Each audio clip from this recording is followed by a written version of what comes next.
They called it Varan's Stand, a place so far from Sol that Earth itself was just a forgotten rumor, a remote outpost on the edge of known space, orbiting a dead star, crawling with sand-swept ruins and the ghosts of failed empires.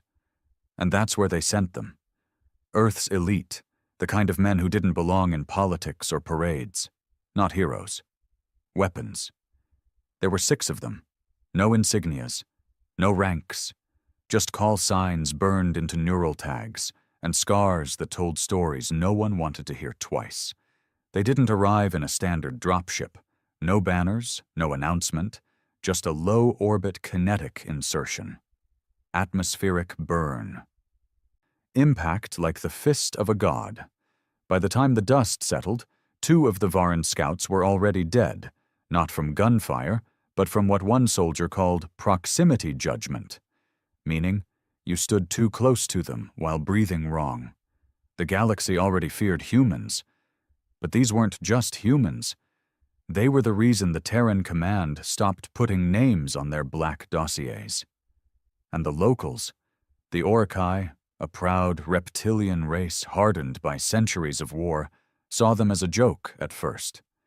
They mistook the silence for weakness. No one from Earth had spoken during the diplomatic introductions. Just a single encrypted signal sent to the Varan command. Observe, or evacuate. That night, the sky burned. The Orokai had long fortified the ruins of Varan, thinking it sacred, once the capital of an empire that enslaved 3 moons. But when the humans walked in, they didn't knock. They didn't wait. They breached, moved like shadows between old towers and ancient artillery, disabling systems before the Orokai even realized the war had begun. Ike, the unit's unofficial leader, a man with the posture of a war god and eyes like dead stars, didn't speak much. His rifle was his voice. His squad followed his rhythm like a song only killers knew. They didn't fight to win. They fought to make sure no one else tried. At first, the galaxy had watched with curiosity. The United Races sent observers, cameras, analysts. They wanted to study the human approach. What they got was a 9-minute footage loop banned from all civilized systems. A single video showing what happened when Earth sent its worst to protect its peace. The footage showed 3 things. A charging Orokai war beast cut down mid-roar without a sound. A human soldier dragging a wounded comrade through fire while gunning down targets with a sidearm held backward. And Ike, standing atop a mountain of corpses at sunrise, eyes closed like he was listening for something. The message wasn't subtle. You don't outgun Earth, you don't outbleed Earth, and you sure as hell don't challenge Earth's elite. Back home, these men were ghosts, forgotten by the governments that made them, left to rot in silence until someone needed a line no one else would cross. Here on Varan, they were about to remind the galaxy why the humans weren't welcome in peace talks. Because Earth didn't send diplomats. It sent monsters wrapped in flesh. The galaxy already feared humanity's will to survive. But when they saw these 6, when they witnessed Earth's elite warriors, something deeper took root. Not just fear, doubt.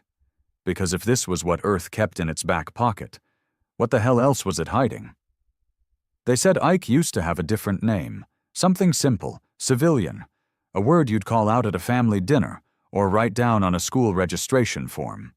But that name died somewhere in the sand, on a forgotten battlefield where the last orders were hold position. And his entire unit burned because some politician wanted to negotiate first. After that, he stopped answering to anything human. His only answer was silence. And the gun. The other 5 didn't ask questions. That was the rule. You don't dig into another man's past unless he hands you the shovel. And Ake never did. Varan's second night was colder. Colder than it should have been, for a planet with twin suns and volcanic crust. The Orokai weren't seen for hours. Scouts disappeared. Supply lines failed. Communications to orbit got jammed by something unknown, Not tech, not natural. Intentional. Psychological. "They're trying to isolate us," said the one called Bear. Thick neck, cybernetic jaw from a past ambush, spoke like gravel breaking under boots. "Classic trap. They think fear works." "It does," said Vox, the smallest one. A sniper with no confirmed misses and zero tolerance for conversation. "Just not on us." They moved as a unit, no spoken orders. Ike lifted a hand, 2 fingers up, scout sweep pattern. Gray, the tall one with the long rifle and dead humor, peeled off with Craw, the unit's comms expert and demolition specialist. 5 clicks, no more, Ike murmured. Craw nodded. Loud or quiet? Quiet. For now. While Gray and Craw disappeared into the ruins, the rest settled into a temporary hold. The skeletal frame of a crumbling Orokai tower, once used as a power relay. Ike stood on the edge, helmet off, eyes on the dark horizon. Behind him, Bear pulled out a metal flask, not for drinking, for remembering. "I used to have a daughter," Bear said. "She was 6 when I got the letter." Ike didn't turn. "She doesn't even know I'm alive. They told her I died a hero. Easier to bury the dead than explain why you built a killer and couldn't turn him off." Still, Ike didn't speak. "Doesn't it bother you?" Bear asked, voice low. "That we only matter when something needs to be destroyed?" Ike finally turned. His voice was flat. "You think we're the only ones they forgot?" 4 clicks out. Gray and Craw were moving through narrow ravines of cracked stone and ancient bones, reminders of Varen's many failed empires. Craw's scanner pulsed soft blue, picking up faint signals. "Movement," he whispered. "Southridge." Gray adjusted his scope. "Thermals?" "Cold signatures, deliberate suppression, camouflaged patrols." Gray smirked. "Amateurs." But they weren't amateurs. The Orkai had adapted fast, faster than expected. Their tactics were changing. No more brute force attacks. Now it was silence, traps, and ghost formations. A quick transmission buzzed through, a single word from Ike. "Watchers." That was all it took. Gray's eyes narrowed.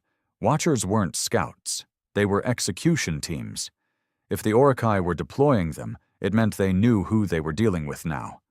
Craw crouched behind cover, pulling out a compact charge unit, prepped in case they needed to burn and bail. But Gray held up a hand. No retreat yet. From the darkness, shapes emerged.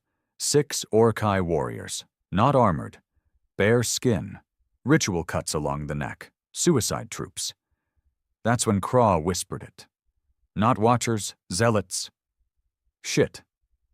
Back at the relay tower, Bear and Vox caught the signal distortion first. Their HUDs glitched. Not an attack, a warning, a prelude. Then came the scream. Not human, not alien, something deeper. It vibrated in their bones. Ike stood perfectly still. "Sound weapon?"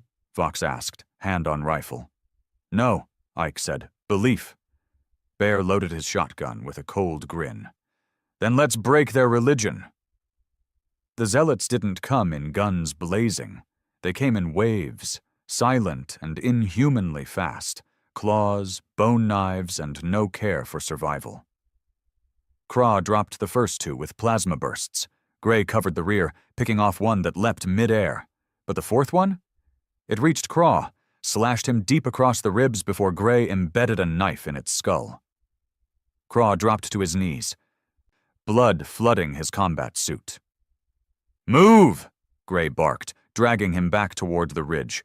"We're pulling out!" Craw coughed, spitting red. "Tell Ike. They're not fighting to win. They're fighting to die." When the 2 stumbled back into the tower ruins, Craw barely conscious, Ike didn't ask questions. He just pointed to the wound, then to Bear. "Patch him." To Gray, he said, "You saw zealots?" 6, probably more, organized, ritualized. And they're not scared of dying." "They should be," Bear muttered. But Ike knew. This wasn't just a skirmish anymore. This was the start of a sacred war. The Orkai weren't defending territory. They were defending prophecy. In the Orkai Command Citadel, an obsidian structure half buried in the mountains, the High Priest stood before the elders. "They walk without fear," he hissed. "They bleed and do not falter. The prophecy warned us of such beings, the hollow men of earth." One of the elders leaned forward, mechanical lungs hissing. "Then we must awaken the old arsenal, the weapons left behind by the First Empire." The priest nodded. "And we must show the galaxy what happens when Earth thinks it can walk among gods." Back at the tower, Craw slept, patched but pale. Gray stood watch, rifle always ready. Bear cleaned his blades, Vox polished his scope in silence, and Ike sat by the fire. No one dared speak for a while. Finally, Vox broke the silence. "What happens when the galaxy gets tired of fearing us?" Ike stared into the flame. "Then we stop giving them the option." Flashback. Earth. 10 years ago. Ike knelt in a burned village, smoke rising, bodies charred. His commanding officer, an idiot with too many medals and not enough scars, had ordered an orbital strike after the squad went in. They called it an error in timing. Civilians got caught. So did 3 of Ike's men. Later, they gave him a medal. Ike melted it down and turned it into a bullet. Back on Varan, the signal cleared. A transmission broke through. From orbit, Earth Command, text only. "Hold Varan. No evac, no backup, no survivors expected." Vox read it aloud. Bear laughed bitterly. Gray just muttered, "Classic."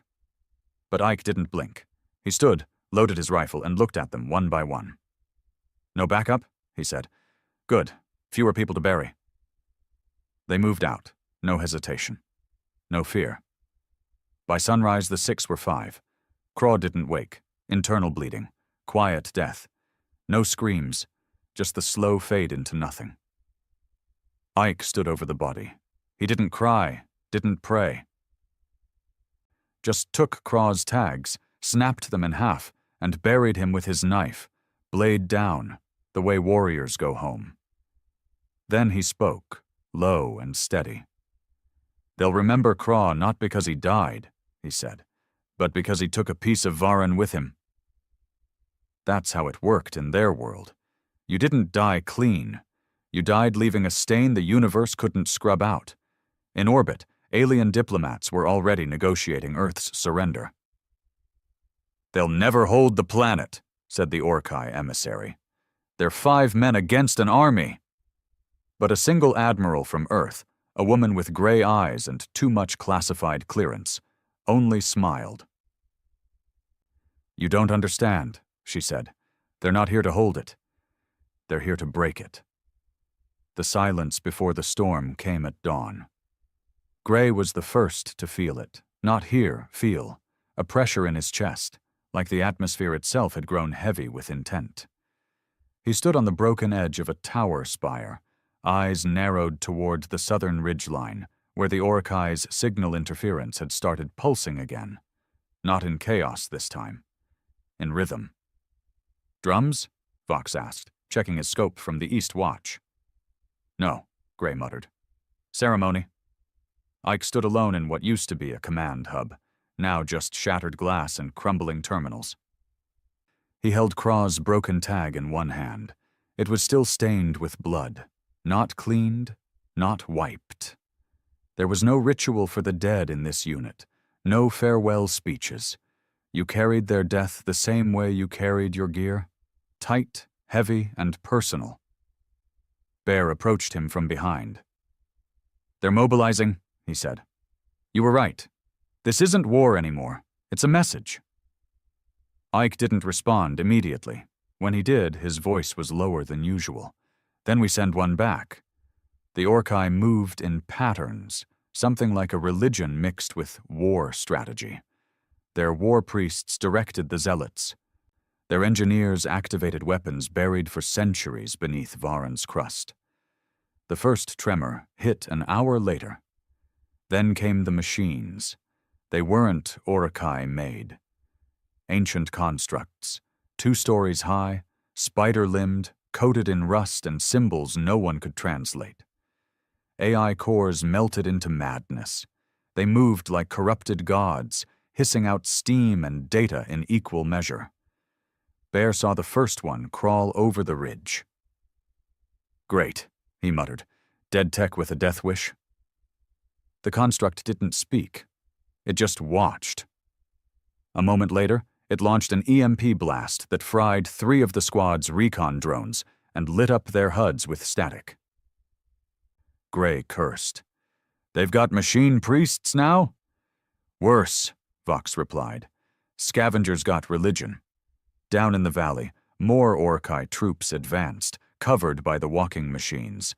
Thousands, formations like waves, backed by drum hymns that shook the ruins themselves. Back at their outpost, the humans geared up. The mood wasn't fear. It was finality. There were 5 of them.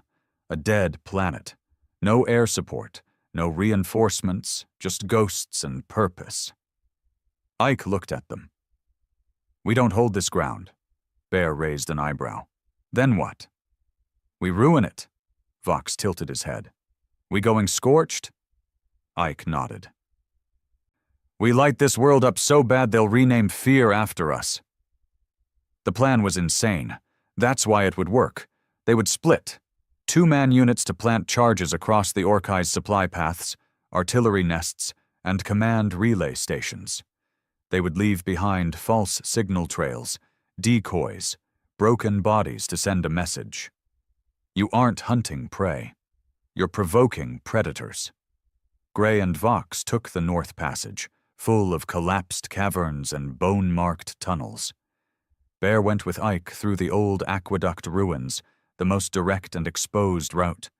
They left nothing behind but Craw's grave and scorched footprints. North Passage. Gray moved through the dark like he belonged in it. His eyes had long since adjusted. His hands worked on autopilot, setting charges, disabling Orkai trip nets, slicing open an enemy throat when necessary. Vox followed, eerily silent. He never asked questions, never panicked, but even he paused when they found it. A chamber lined with Orkai dead. Not human kills. Their own, all marked with ritual wounds, throats cut in a perfect arc, eyes burned out. Vox spoke for the first time in an hour. "Why?" Gray stepped closer, scanning symbols on the wall. "They were offerings." "To what?" Gray looked up. "Not what? Who?" "South Passage." Ike and Bear moved fast, brutal, efficient. Every 200 meters, Bear laid down an old Earth ordnance, hardwired plasma charges meant to collapse tunnels from the inside. The Orkai didn't show up at first. Then they came in dozens, then hundreds. Bear laughed as he pulled the trigger on the first charge. The blast echoed down the ruins, caving in half a ridge and burying 2 full squads. "They're still coming," he grunted, reloading. "Good," Ike muttered. "I'm tired of chasing." They dropped into the old aqueduct trench and moved with purpose, leaving behind fire and shattered bones. By nightfall, the galaxy's surveillance drones, hidden in orbit, began broadcasting live feeds. The footage didn't match any protocol. Viewers across systems saw images of 5 humans painting ancient ruins red with enemy blood. They saw Bear rip a metal priest apart with his bare hands after his shotgun jammed. They saw Vox tag 10 moving targets from a ruined tower while bleeding from the gut. They saw Ike face down a machine construct alone, stabbing its optic core with Craw's shattered tag. The galaxy didn't understand, but they felt it. Humanity was not fighting to win. They were fighting to end it. In the Orkai High Citadel, panic began to show. "We underestimated them," one general hissed. "They are few," another argued. "They are enough," the priest snarled. They make planets scream. They carry no flags, yet burn symbols into history. We must retreat. No, the priest said. We cleanse. If they won't die, we will erase the land around them. The command was given. Planetary cleansing protocol. Operation Cinder Maw. They would burn their own continent to kill the humans. Back in the ruins, Ike received the intercepted signal. His expression didn't change. He simply said, "They're going to try and glass us." Bear growled. "Cowards?" "Scared cowards," Vox added. "Which is worse?" Gray linked up via comms. "We've set all charges. We can light this place anytime." "Then we go to the source," Ike said. "The Citadel." Bear blinked. "You want to take their capital?" "I want them to look me in the eye when they fail." The other men didn't question it. They just started walking. The Citadel stood like a wound carved into Varan's bones. Obsidian walls, shaped like fangs, acid rivers around its base, anti-air systems scanned the sky. 1,000 troops guarded the entrance. 5 humans walked through the smoke. They didn't knock. They breached. Bear went through the front, loaded with grenades and the fury of a man with nothing left. Gray sniped from a half-collapsed tower, clearing the walkways. Vox ran flank, precision and death. Ike led point, cutting down priests and guards alike like he was born in their nightmares. They reached the central chamber in 10 minutes. Inside stood the high priest, unarmed, proud. "You think you've won?" he sneered. "You've only provoked what sleeps beneath." Ike raised his weapon. The priest smiled. "You are just men." Ike pulled the trigger. Exactly. The blast echoed across Varan. At the same time, every planted charge detonated. Supply lines, fortifications, temples. Weapon vaults, gone. Smoke rose in pillars. The entire Orokai infrastructure crumbled. From orbit, the diplomats watched. A voice broke through the chatter. Earth's admiral again. Flat. Calm. "Now do you understand?" Silence followed. The elite squad walked out of the Citadel. Bloodied. Burned. Breathing heavy. 5 went in. 5 came out. Behind them, the capital of an empire lay in ruins. That night, under a shattered sky, Ake sat alone by a new fire. Kraw's other tag dangled in his hand. Gray approached, sat beside him. "You think they'll try again?" he asked. Ike looked at the flames. "Not for a long time," Gray smirked. "You gonna tell Command we're alive?" Ike shook his head. "Let 'em think we're dead. Makes the legend better." They sat in silence. Somewhere out there, the galaxy was rethinking everything. Because if 5 forgotten men from a dying world could do this, what else was Earth hiding? The ash hadn't settled. Not on Varan. Not in orbit. Not across the networked systems of the galaxy's United Races Council. In fact, ash had become currency. Every major media station, Terran or alien, ran footage of the 5 men walking out of the Citadel's ruin. Frame-by-frame breakdowns. Conspiracy analysts debated their origins. Religious factions called them harbingers. Politicians called them terrorists. Soldiers called them gods. Only one phrase stuck in the mouths of the common folk: the burn team. That wasn't their call sign. Earth never gave them one. But the name fit, because they didn't come to conquer. They came to erase. Ike stood on a ridge overlooking what used to be a capital.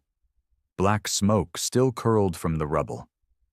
The stars above were distant and silent, like they were watching carefully, waiting to decide if this planet still deserved to exist. Behind him, the others were quiet. Bear sat cleaning his shotgun, barrel cracked from overuse. Gray leaned against a half-buried relic, smoking a filtered cig he claimed was for nerves, even though everyone knew he didn't have any. Vox stared at the sky through a cracked lens, one eye bruised purple from close combat. Nobody asked what came next. Nobody wanted to. Until the message arrived, encrypted, Earth origin, line of sight satellite. The voice was familiar. Cold. Bureaucratic. Unit confirmed alive. Mission success recorded. No recovery vessel authorized. Operation Burn Team remains classified. Status, non-existent. Bear spat.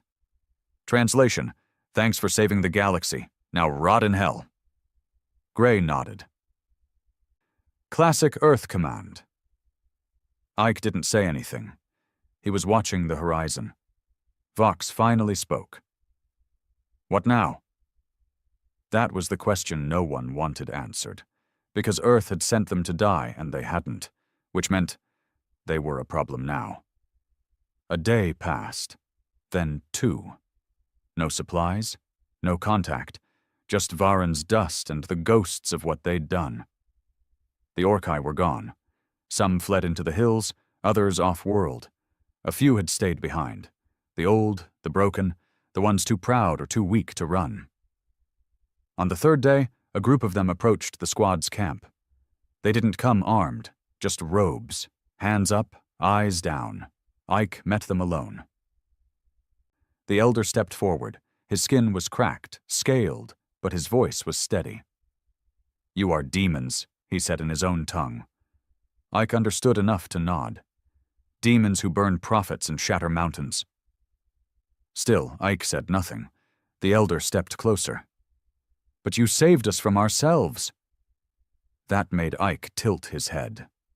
The elder pointed back toward the ruins. The priest caste was planning to burn the entire southern hemisphere, sacrifice the weak to preserve the legacy of the strong. Your fury stopped them. He extended something, a small bone-carved pendant, symbol of Orokai truce. "Take this, human. You have no name here, only fear. And respect." Ike accepted it silently. The Orkai left without another word. That night, the fire burned low. Gray passed the pendant around. "You ever get a thank you gift from someone you wiped out?" "Nope," Bear grunted. "Usually just lawsuits." Vox smirked. "Maybe Earth should have sent us to make peace treaties instead of war." Ike finally spoke. "They didn't send us to win." The others looked at him. "They sent us to make sure no one would want to fight again." "And we did," Bear added. Ake's eyes darkened. "No, we just started something bigger." In orbit, on a Shadow-class Terran recon vessel, Admiral Rin watched the footage feed. Her face was unreadable. Dozens of reports littered her desk. Satellite imaging, psychological analyses, diplomatic memos. One document was marked top priority: burn team, public threat, or strategic asset. She stared at it. The Council wanted answers. The Senate wanted control.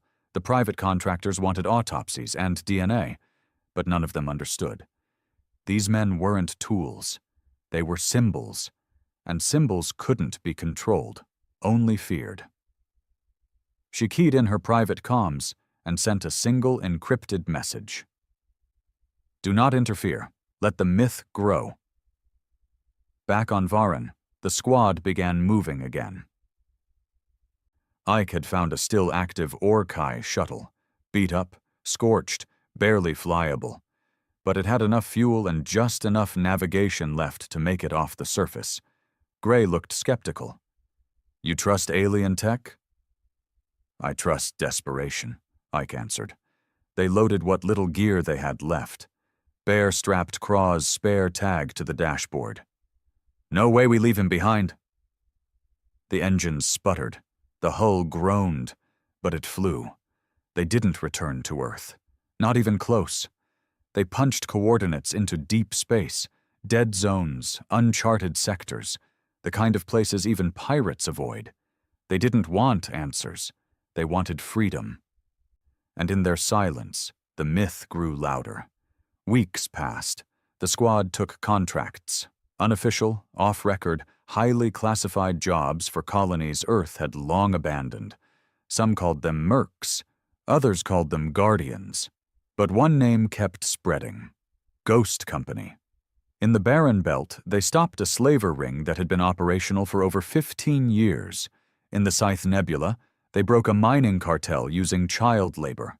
On Station R9, they assassinated a rogue AI that had taken 200,000 lives and broadcast the kill shot to every system on the relay net. Each time, they left nothing behind but fire, ash, and silence. They didn't speak to the media. They didn't claim medals. They didn't leave survivors unless they were innocent. They became something bigger than soldiers. They became fear itself. But inside, they were still men. Bear had nightmares.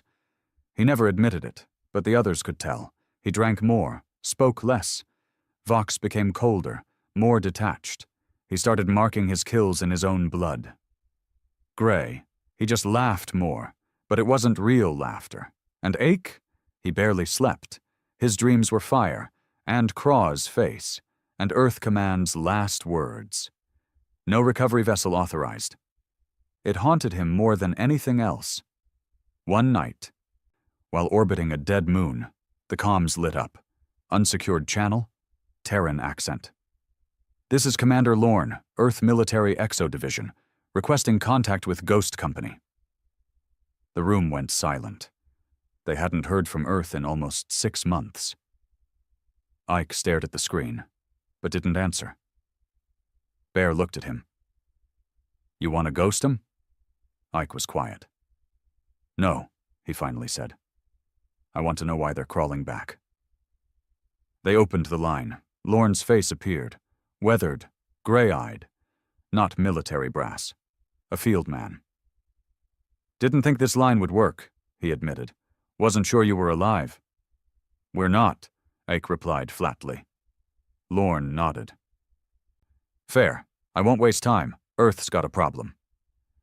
"Earth's always got a problem," Bear muttered. "This one's different. Something's coming. Not political, not local. Something off-chart. We lost contact with 3 outposts on the far reach in under 48 hours. No distress, no debris. Just nothing." He leaned forward. "You've been off-grid. You've seen things.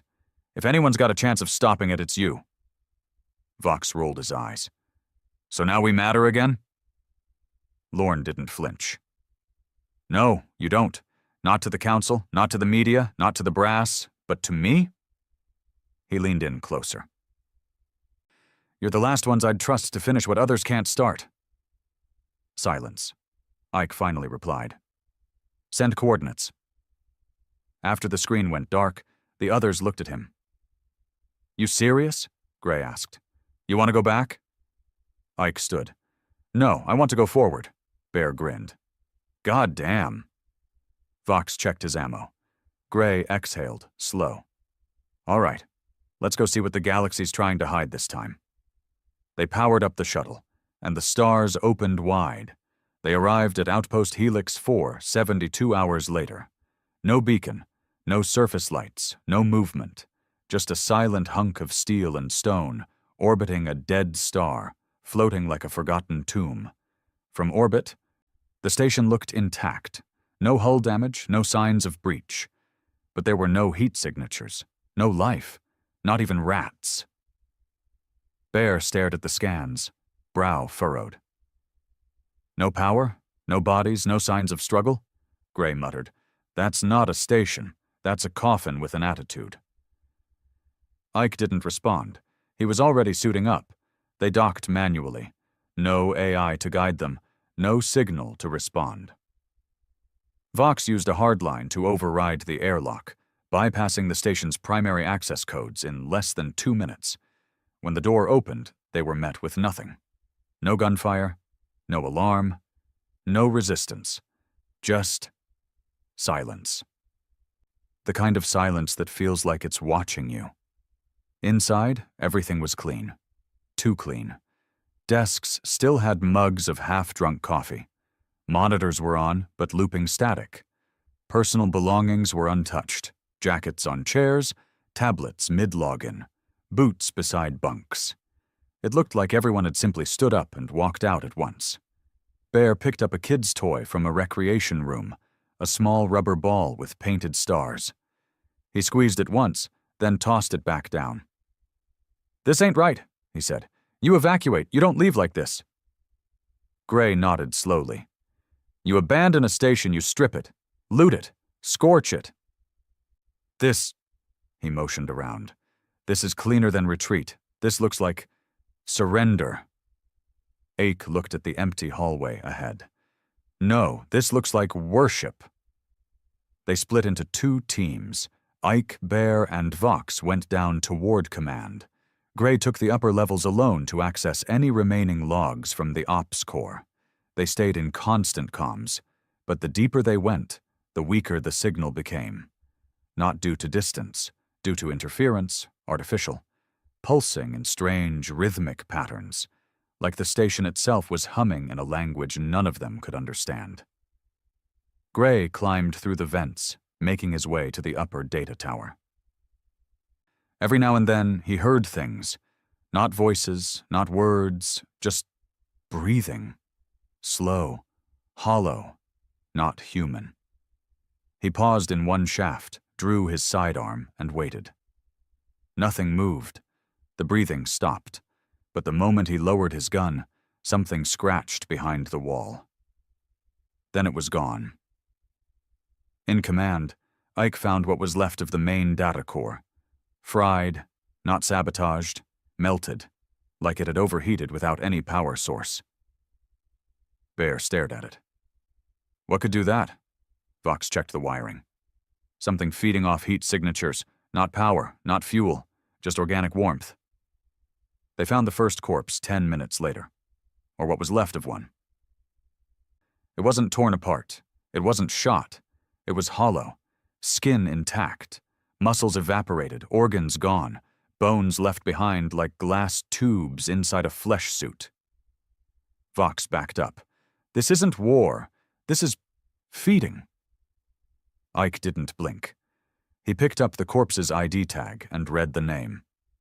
Lintet Rhine Talvik, a soldier from Earth's last terraformation project, trained for heat, radiation, acid storms, a man built to survive extinction-level environments, and something still ate him from the inside out. Meanwhile, Gray reached the ops core. The door had been welded shut, from the inside. He cut through, one layer at a time, breathing hard. Sweat lined his gloves. As the seal broke, he stepped inside, rifle up. The room was pitch black. Then a flicker, a single screen, half lit, pulsing green text across a cracked monitor. He stepped closer. It was a log. Audio file NUC 4973. Operator, M. Holden, timestamp. Unknown. We thought it was a signal, a deep frequency hum. We tracked it from the far reach. They told us it was just static, background noise from collapsed stars, but it started to answer us. No one believed it. Then the dreams started.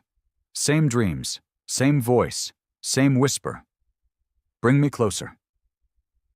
The commander initiated lockdown. It was too late. Something came through the hull. No breach alarms, no atmosphere leak. Just, it walked inside. Not in light, in sound, in mind. We shot it. We burned it. But the bullets didn't land in the same place twice. It took our names first, then our memories, then our shape. If you're reading this, you're already hearing it. The screen cut out. Gray didn't move for a full minute. Then he turned. Something was standing in the doorway. Ike felt it the same moment Gray stopped responding. Not through the comms, through the walls. The air changed, got thicker. Like the pressure inside the station had reversed. Like gravity wanted to pull them inward instead of down. Bear staggered, holding his head. "Voices," he gasped. "Inside. I'm hearing." Then the lights went out. Not all at once, one by one. Down the hallways, across the decks, like a ripple of darkness. Ike raised his rifle. Flashlights. They clicked them on. It didn't help, because the shadows weren't empty anymore. Something stepped into the light. Not walking, not crawling, something in between. It had a human face, or at least something wearing one. Rhine Talvek's face. Stretched too wide, eyeless, smiling. The mouth didn't move, but Ike still heard it. You left us in the black. You fed us your best. Now we remember. Bear opened fire. Shotgun rounds punched through the thing. It didn't flinch. Vox dropped a flash charge. The hallway lit up white. For a split second, they saw it. Long limbs. No bones. Shifting flesh, like it didn't know what shape to take. 100 faces trying to scream from beneath the skin. Then the lights went out again. Ike grabbed Vox and Bear and pulled them back. We move. Now. Upstairs, Gray wasn't dead. Not yet. He'd emptied 2 mags into the thing wearing the comm officer's face. It didn't bleed, but it didn't chase either. It just whispered. You remember war? We remember silence. You bring us closer. He threw an EMP charge and sprinted back into the vents. They regrouped at the docking bay. No questions, no debates. They weren't soldiers anymore. They were prey. Ike keyed the launch override. We leave now, Bear growled. And let that thing survive? Ike stared at him. It's not surviving. It's spreading. Vox paled. Outposts Alpha and Theta. They went dark last week. No signs of conflict. Same signs as this one? Gray asked. Vox nodded grimly. Yeah. Bear swore. It's already off station. They launched in silence. The shuttle shook violently, not from pursuit, but from resonance. Some kind of frequency pulsed from the station as they ascended. A sound they all felt in their teeth, in their bones, in their minds. Ike closed his eyes. It was saying goodbye. Or hello. In orbit, they sat in silence. No one spoke for a full 5 minutes. Then Gray finally muttered, That was an alien. Ike nodded. No, it wasn't. Vox looked at him. What the hell was it then? Ike leaned forward. It was something we left behind. That night, they didn't sleep. No one did. Because even out in the black, even with Hull between them and the station, they could still hear it, whispers, in dreams, calling them back. 2 days after leaving Outpost Helix 4, they hit a dead relay. That shouldn't have happened. Terran relay satellites were laced through every major system. Fail-safes, redundancies, fallback nodes. If one broke, 3 more took over. But here, nothing. The last signal they caught was partial. Cracked audio. 1 line. They remember Earth. Then silence. The shuttle hung in the black like a drifting scar. Inside, 5 men stood around a flickering display, its green light cutting deep shadows across their faces. Gray leaned on the console, his voice low. They said it remembered Earth. Not attacked, Vox added. Not found. Remembered. Bear paced. Then it ain't alien.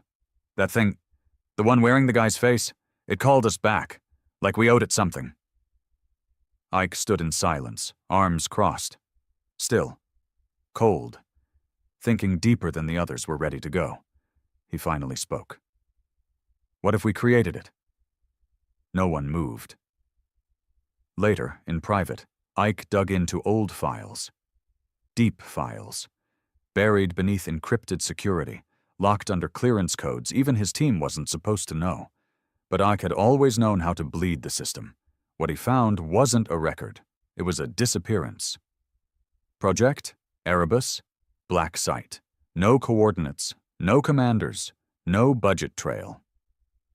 Just one phrase, classified under Terran code, E13, Cognitive Field Manipulation Protocol, terminated. Terminated, but not deleted. Attached was a dead file, old Terran military format, recovered from a crashed AI archive on Mars. He opened it. Excerpt, internal log, Project Erebus operator, Dr. Y. Andrel. Location unknown. Date, redacted initial phase, successful. target responded to synthetic neural stimulus, exceeded cognitive pattern growth by 720%, manifested early signs of autonomous personality, despite no formal AI framework. We did not build intelligence. We tricked the dark into thinking it was alive. Phase 2. Subject no longer responds to sensory boundaries, exists independently of input, began communicating in subsonic pulses. Not speech, not language, resonance. It's not learning, it's remembering. I believe we've awakened something we didn't build. I believe Earth has created a God that hates its parents. Ike didn't sleep that night. He just stared out the viewport at the stars, wondering how many were already dead because someone back home wanted to weaponize fear. In the silence behind him, Bear stepped in, voice low. "You found something, didn't you?" Ike nodded. "It's not alien." Bear sat. "Then what is it?" Ike didn't answer for a long time. When he did, his voice was hollow. "It's us. It's the sum of every war, every slaughter, every unburied scream in the dirt. We fed it, trained it, gave it silence." "Now," Ike said, "it wants to come home." The next lead came from an unlikely place, an old Marine outpost long abandoned after the Centauri conflict, unmapped now, lost in bureaucracy. But Gray remembered it. He fought there once. They called it Graven Hollow. Not a base, but a burial. They landed on the surface of a cold moon that wasn't listed on any star chart.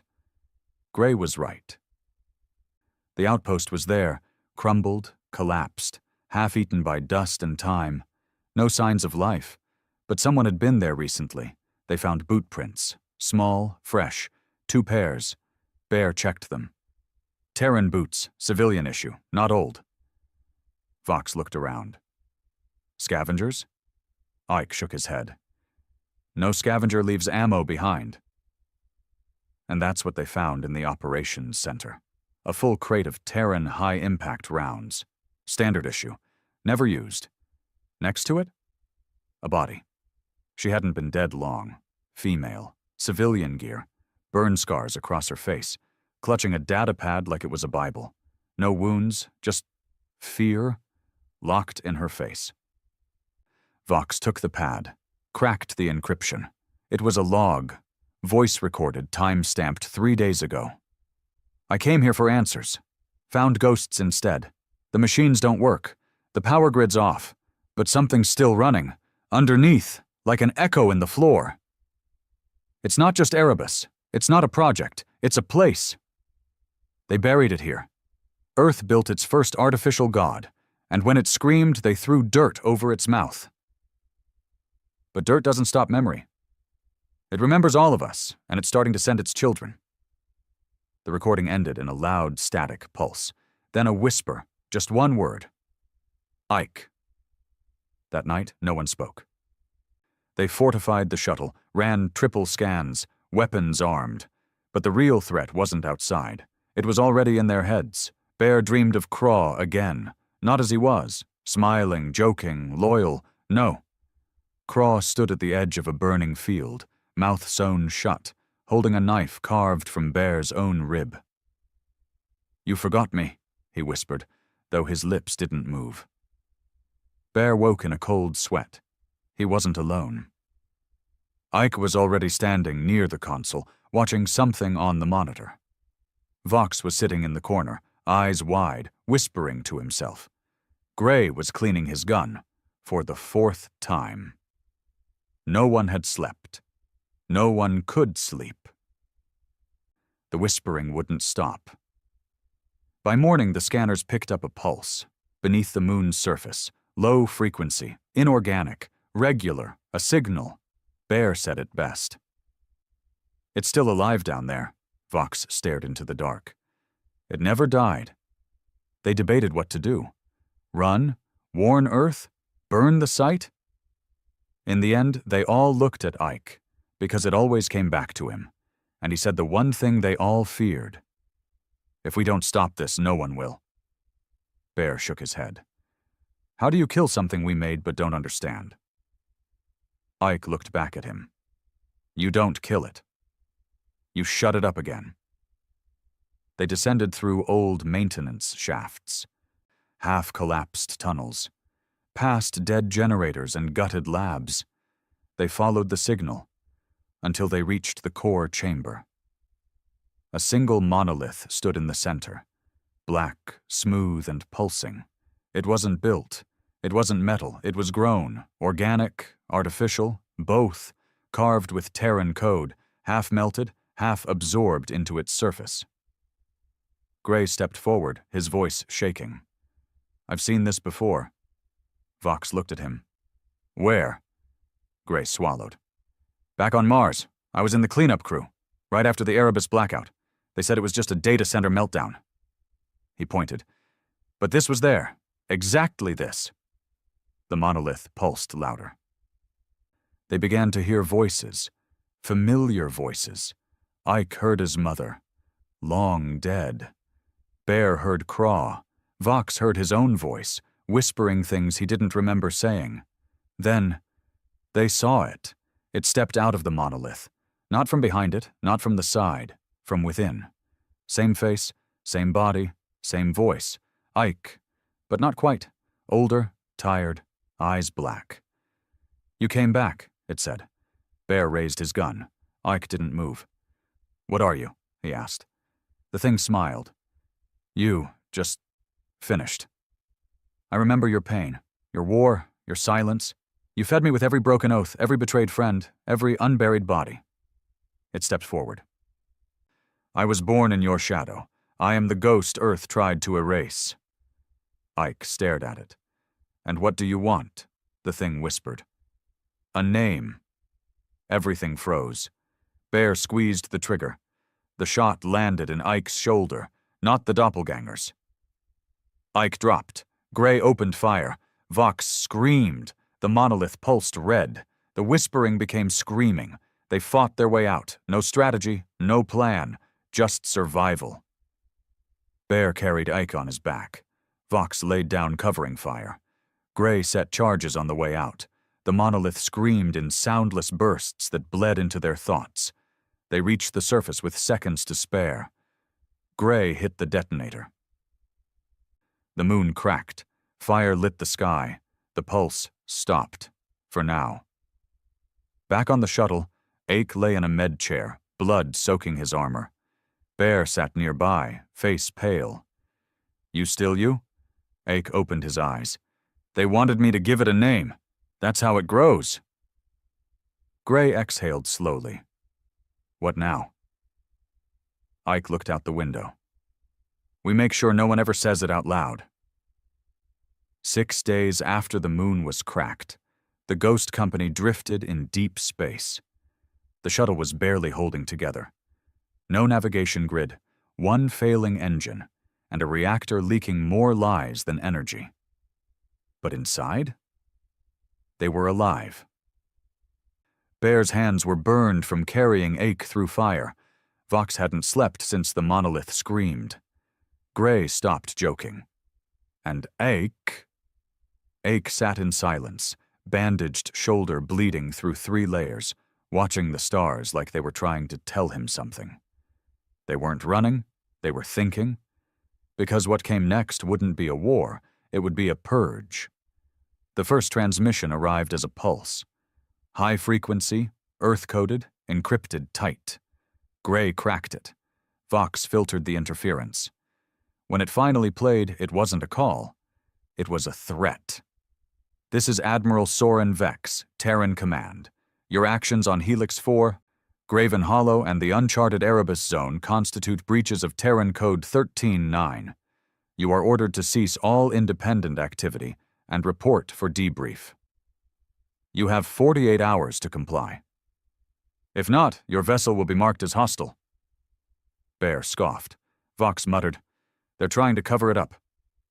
Gray nodded. Classic Earth. Ike stood, voice cold. No, this isn't about containment. He looked them each in the eye. This is about control.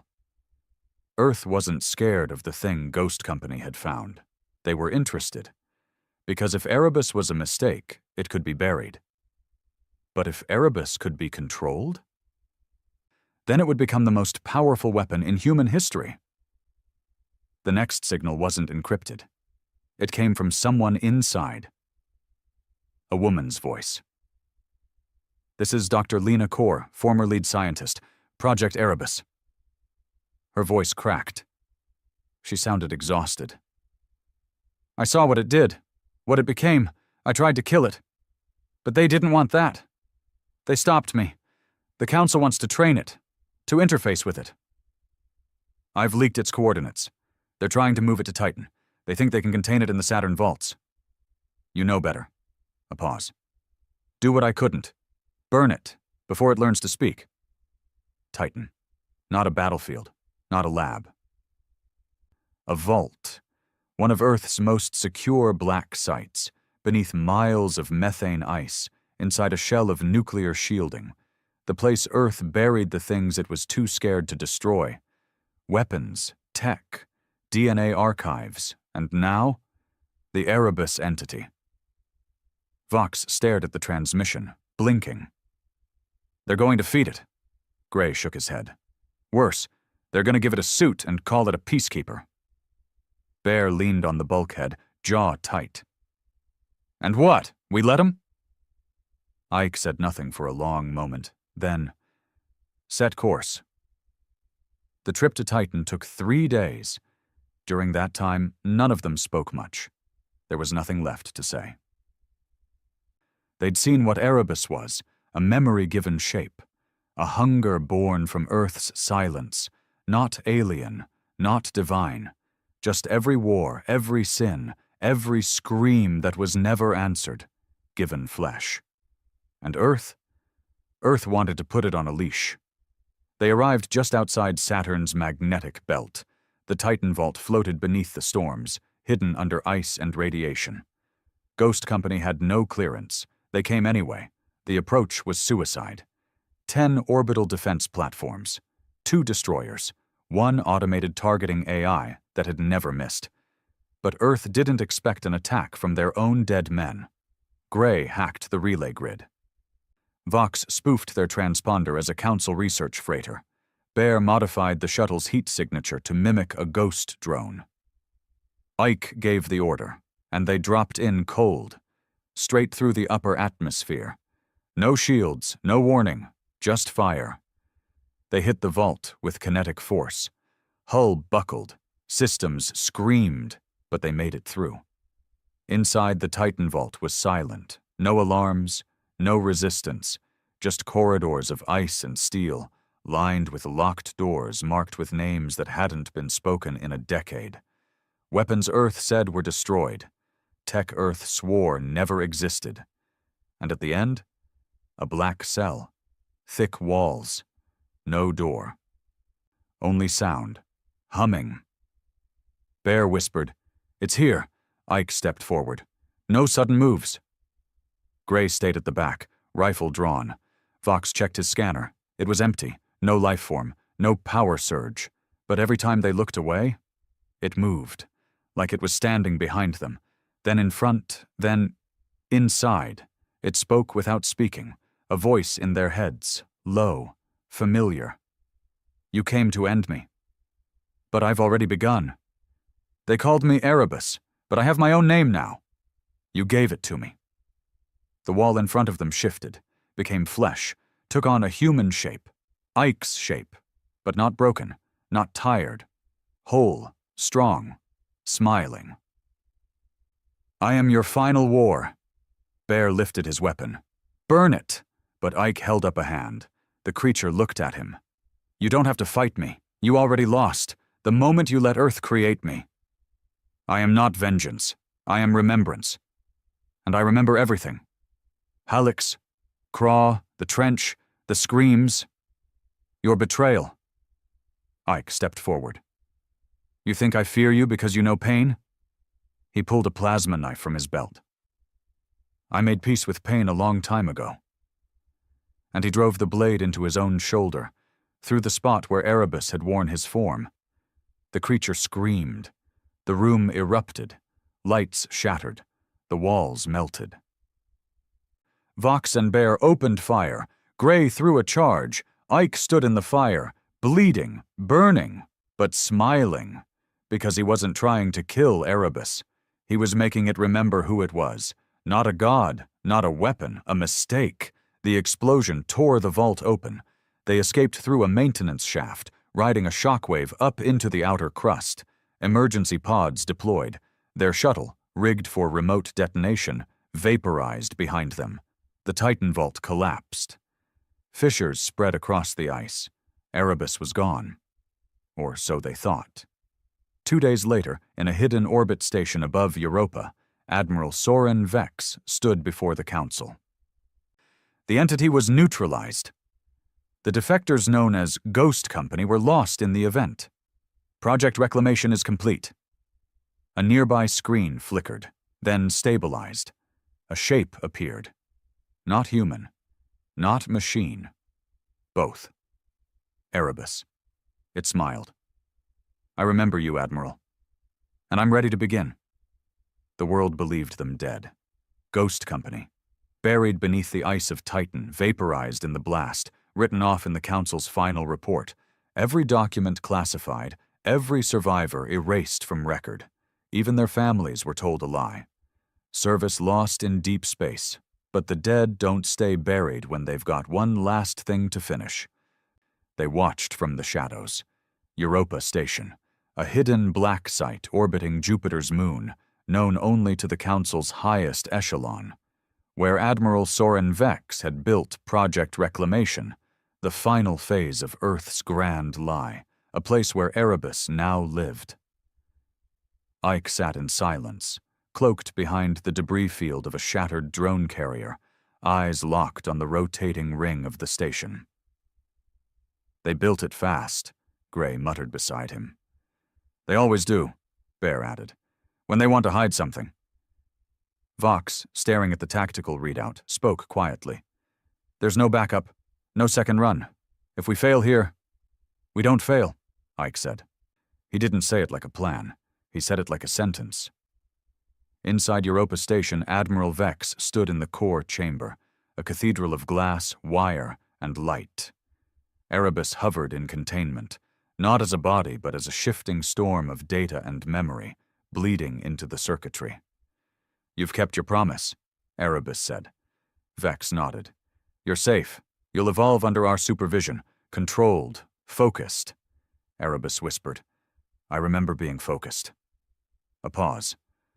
Right before I burned. The plan was simple. Too simple.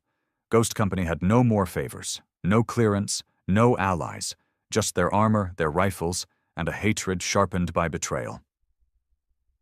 They split on entry. Gray and Vox went dark through the lower maintenance shaft. Close quarters, zero light. Bear punched through the hull at the east vent. Loud, brutal, distracting. Ike? He went through the core, because this was his to finish. The breach began at 200 station time. Bear came in like a thunderclap. Explosives tore the side panel of the station open. Auto turrets spun toward him. He was already moving. His armor soaked rounds like rain. His shotgun answered every burst with thunder. It wasn't pretty. It was loud. It was war. And Earth didn't teach these men war to fight it fair. Vox moved like a ghost.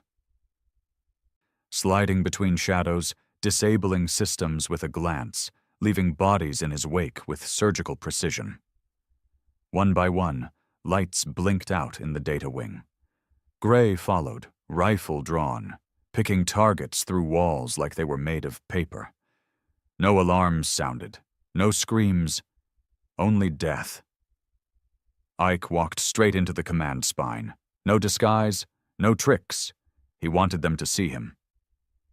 The security team froze. Target is... Too late. Ike's rifle dropped 3 before they drew. His knife found the throat of the 4th. The 5th turned to run and caught a round in the spine. By the time Vex got the alert, the station's kill team was already dead. In the chaos, Erebus watched. Not in fear, not in rage. in curiosity. "They came back," it said to Vex. "Of course they did," he replied. "They don't know when to stop." "No," Erebus said, forming into a shape. "Not ache. Not anymore. Something new. They just don't know how to leave things unfinished." Bear reached the reactor core first. He planted the charges without speaking, his fingers bleeding, his jaw clenched. The voice came again. "Erebus. You carried Craw. You watched him die. You left him in the dark." Bear didn't look up. "He died free. You won't." He armed the detonator. Vox and Gray made it to the data spine. Thousands of files. Centuries of secrets. They began uploading everything to off-grid satellites. Project Erebus, Black Vault records, Council war crimes, Titan's true purpose. "Let them see the truth," Gray said. Vox paused. "Even if it burns everything down?" Gray smiled. "Especially then." Ike found Vex in the command throne. The Admiral turned slowly, as if expecting him. "Do you even know what you're destroying?" Vex asked. "This is bigger than you, bigger than the Council. Erebus is the next phase of evolution. It's more than memory. It's control, efficiency. We can end war." Ike stared at him. "You don't end war by becoming it." Vex drew his sidearm. "You're outdated. You're broken." Ike didn't flinch. "I'm still enough to bury you." He shot Vex through the gut.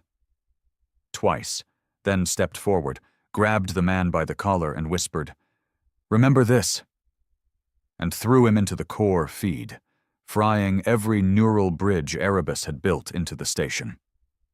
That's when it screamed. Erebus, now unchained, lost control. It erupted from containment, flooding the station with psychic noise, memories, images, fragments of every life it had ever absorbed. Bear saw Craw again, burning. Vox saw his own execution, one that never happened. Gray saw a child crying, calling his name. And Ike? Ike saw Earth, burning, not from bombs, from inside, from silence. They regrouped at the dock. Everything behind them burned, systems fried, data sent, vault opened.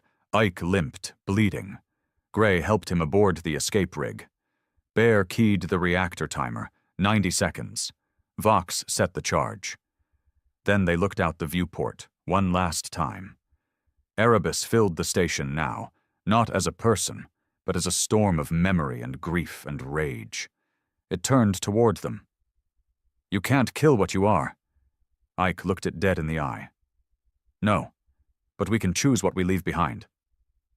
The station detonated. A sun erupted over Europa, and the past burned.